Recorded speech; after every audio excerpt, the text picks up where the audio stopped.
Hello student, good morning. आज हम लोग ट्वेल्थ का बायोलॉजी बुक स्टडी करने वाले हैं, जिसमें आज हम लोग स्टार्ट करेंगे ट्वेल्थ का जो पहला चैप्टर है, चैप्टर नंबर 1, जिनका नाम है sexual reproduction in flowering plant. आप देख सकते हैं sexual reproduction in flowering plants. तो इस चैप्टर को हम लोग हिंदी में कहते हैं पुष्पीय पौधों में लैंगिक जनन। ओके, तो आप ये देख लीजिए कि इस चैप्टर में हम लोग किस किस चीज़ के बारे में स्टडी करने वाले हैं। तो सबसे पहला पॉइंट जो है, जिनका जो टॉपिक है हमारा, flower A fascinating organ of angiosperm. Fascinating organ का अर्थ होता है आकर्षक अंग। तो एक्चुअली फ्लावर जो है आकर्षक अंग है एंजियोस्पर्म ग्रुप के पौधे का।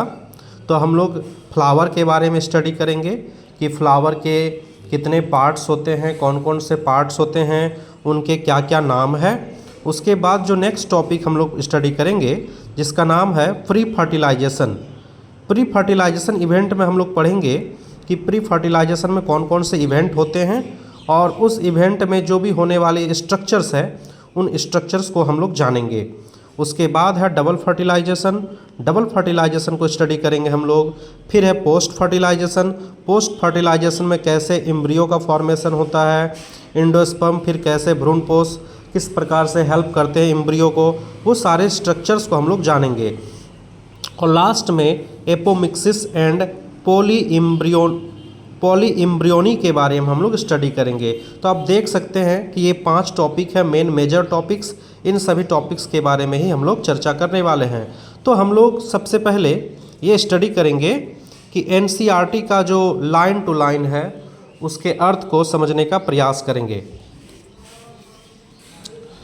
तो सबसे पहला जो टॉपिक है हमारा, जिसका नाम है flower A fascinating organ of angiosperm. That means इस टॉपिक में हम लोग फ्लावर को डिटेल्स में पढ़ने वाले हैं। तो आप देख सकते हैं human beings have had an intimate relationship with flower since time immemorial. तो बता रहा है कि ह्यूमंस जो है, उनका रिलेशनशिप जो है वो फ्लावर के साथ बहुत पुराना है। Flower are objects of the aesthetics, ornamental, social, religious and cultural value. Flower का जो इस्तेमाल है वो बहुत सारे एस्पेक्ट्स में है, बहुत सारे डायरेक्शन में है, बहुत सारे क्षेत्रों में है। ये एस्थेटिक्स क्षेत्र में है, ऑर्नामेंटल्स क्षेत्र में है, यानी कि सजावट के लिए हम फ्लावर का यूज़ करते हैं, सामाजिक कार्यों में, धार्मिक कार्यों में, और बहुत सारे सांस्कृतिक कार्यक्रमों में हम लोग फ्लावर का इस्तेमाल करते हैं। They have always been used as symbol for conveying important human feelings such as love। बता रहा है कि फ्लावर जो है एक हमारे फीलिंग्स के साथ भी जुड़ा हुआ है, मनुष्य के फीलिंग्स के साथ भी जुड़ा हुआ है। जैसे ये प्यार, लव जिसको हम लोग कहते हैं, ये लव के लिए हम लोग जो है लव के रूप में जो है इसको मानते हैं, और इसको इजहार करने के लिए जो है फ्लावर का यूज़ करते हैं हम लोग। एफेक्शंस, हैप्पीनेस, जब हम खुश होते हैं तो ये हम जब खुश होते हैं तो दूसरे को फ्लावर भी गिफ्ट कर सकते हैं। ग्रीफ है, मॉर्निंग है, ये बहुत सारे एग्जाम्पल है जिसमें हम फ्लावर का यूज़ करते हैं। List at least 5 flower of ornamental value that are commonly cultivated eight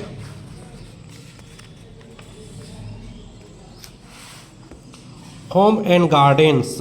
Find the name of 5 more flowers that are used in social and cultural celebration in your family. Have you heard of floriculture? What does it refer to? तो यहाँ एक word आया हुआ floriculture. क्या आप जानते हैं floriculture क्या है? तो फ्लोरिकल्चर जो है एक प्रकार का एग्रीकल्चर का ही ब्रांच है, जिसमें हम लोग जो ओलेरीकल्चर वगैरह पढ़ते हैं, जैसे कि सब्जियों का जो खेती करते हैं उसको ओलेरीकल्चर कहते हैं। ठीक उसी प्रकार जब हम फूलों का खेती करते हैं उसे फ्लोरिकल्चर कहा जाता है। तो फिलहाल हम लोग ये देख रहे हैं कि एक स्ट्रक्चर है फ्लावर का, और फ्लावर का ये स्ट्रक्चर में बहुत सारे पार्ट हैं जिसका नाम है, सबसे नीचे जो आप देख रहे हैं इसका नाम एक्चुअली में थैलेमस है। और ये फ्लावर का जो सबसे फर्स्ट वर्ड है जिसको कैलिक्स कहते हैं, और कैलिक्स के यूनिट को सेपल कहा जाता है। ये जो आप कलरफुल पार्ट देख रहे हैं जिसको कोरोला कहते हैं, और कोरोला के जो यूनिट है उसको पेटल कहा जाता है। और ये इस थ्रेड लाइक स्ट्रक्चर जो है लंबा लंबा, इसे एंड्रोसियम कहा जाता है ग्रुप में। और उसके जो एक यूनिट है, एक सिंगल पीस है, इसको हम लोग कहते हैं स्टमेन। और ये हमारा फीमेल पार्ट है। फीमेल पार्ट का जो 3 पार्ट्स में डिवाइड किया गया, सबसे नीचे जो है ये ओवरी है। ये जो आप देख रहे हैं लंबा वाला स्ट्रक्चर जिसको स्टाइल कहते हैं, और सबसे ऊपर ये स्टिग्मा है। तो ये फाइनली एक बाइसेक्सुअल फ्लावर का स्ट्रक्चर बनाया हुआ है। और अब हम लोग देखेंगे कि नेक्स्ट जो हमारा पार्ट है उस पार्ट में हम लोग समझेंगे प्री फर्टिलाइजेशन इवेंट को समझेंगे। और प्री फर्टिलाइजेशन इवेंट यानी फर्टिलाइजेशन से पहले वाली इवेंट। तो फर्टिलाइजेशन से पहले वाली जो इवेंट है जिसमें गैमेटोजेनेसिस होती है, यानी कि पोलन ग्रेन्स का फॉर्मेशन होता है जिसको हम माइक्रो स्पोरोजेनेसिस कहेंगे, और एम्ब्रियो सेक वगैरह का फॉर्मेशन होगा जिसको मेगा स्पोरोजेनेसिस कहेंगे। तो हम लोग देखेंगे प्री फर्टिलाइजेशन इवेंट में बहुत सारे चीज़ों को, जैसे कि हम यहाँ देखेंगे कि कैसे पोलन ग्रेन्स का फॉर्मेशन होता है एंथर के अंदर। ये सारी चीज़ों का हम लोग डिस्कशन करने वाले हैं।